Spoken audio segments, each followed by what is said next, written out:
Assalamualaikum warahmatullahi wabarakatuh. Nama saya Iin Sapitri, NIM C1K0232 akan menjelaskan tentang budidaya tiram mutiara. Budidaya tiram mutiara. Siapa sih yang gak suka menggunakan mutiara sebagai aksesoris maupun perhiasan? Tapi penasaran gak sih gimana awal mutiara terbentuk? Yuk kita cek proses budidaya kerang mutiara laut di Balai Perikanan Budidaya Laut BPBL Lombok.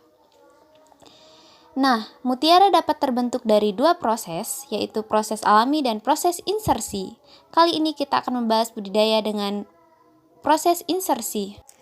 Pemeliharaan induk dilakukan dengan sistem long line. Induk yang dipelihara didapatkan dari alam ataupun budidaya. Tiram mutiara yang dapat dijadikan induk berukuran 15 cm dan berumur minimal 3 tahun. Sebelum induk yang akan dipijakan diseleksi tingkat kematangan gonadnya, induk yang terseleksi akan dibersihkan cangkang bagian luarnya dari biofouling dan parasit lainnya. Di hari selanjutnya akan dilakukan proses pemijahan selama 3-4 jam. Proses ini dimulai ketika sperma dan sel telur kerang mutiara dipertemukan. Setelah terjadinya pembuahan, bibit kerang diangkat dan pekerja menempatkan jala plastik pada tangki air sebagai media larva kerang untuk menempel.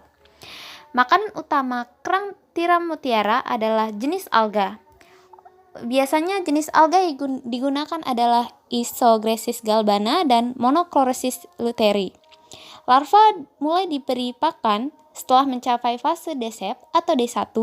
Pakan yang diberikan berupa phytoplankton jenis Isogressis galbana, Cetrosis graceli, dan Nanochloropsis sp. Pakan yang diberikan tambahan dengan phytoplankton jenis Nitisia sp dan Tetraselmis cui setelah mencapai fase umbo 3. Larva kerang mutiara akan menempel pada kolektor kurang lebih 21 hari dan selanjutnya akan berubah menjadi spat. Nah, setelah larva berukuran 2,2 mm dan larva sudah berhenti berenang dan sudah menempel, selanjutnya larva kerang mutiara akan dipindahkan ke laut menggunakan metode sistem long line dengan kedalaman 10 cm. Proses selanjutnya yaitu proses pendederan.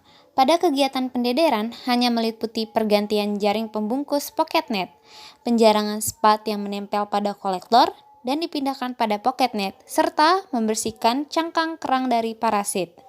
Pada proses ini, laju pertumbuhan kerang 1 cm per bulan, dengan waktu pemeliharaan 8-10 bulan tergantung kesuburan perairan. Tahapan selanjutnya itu insersi inti atau nukleus. Pemilihan siput yang siap insersi yakni kerang berukuran 10-12 cm dengan ketebalan kerang 1,2 cm. Kemudian, saatnya memasukkan inti mutiara dengan memposisikan inti mutiara pada pangkal gonad. Saat memasukkan inti mutiara ini, tubuh tiram menganggap objek asing sebagai potensi ancaman dan mantelnya akan menghasilkan lapisan yang disebut nakre. Dengan masuknya nukleus ke dalam tubuh tiram, maka secara otomatis sistem pertahanan tubuh pada tiram akan bereaksi dan melakukan perlawanan dengan mengeluarkan cairan lendir yang disebut nakre.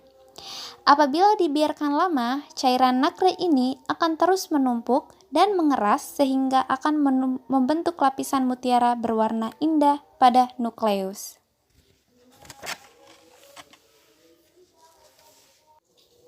Selanjutnya itu tahap pemanenan dan pemasaran tiram mutiara.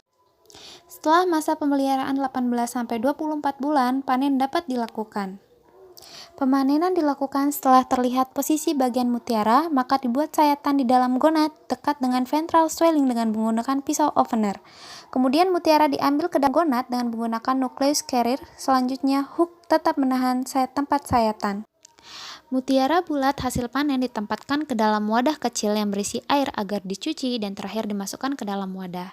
Setelah itu, mutiara tersebut dapat dipasarkan ke dalam pasar domestik maupun pasar internasional.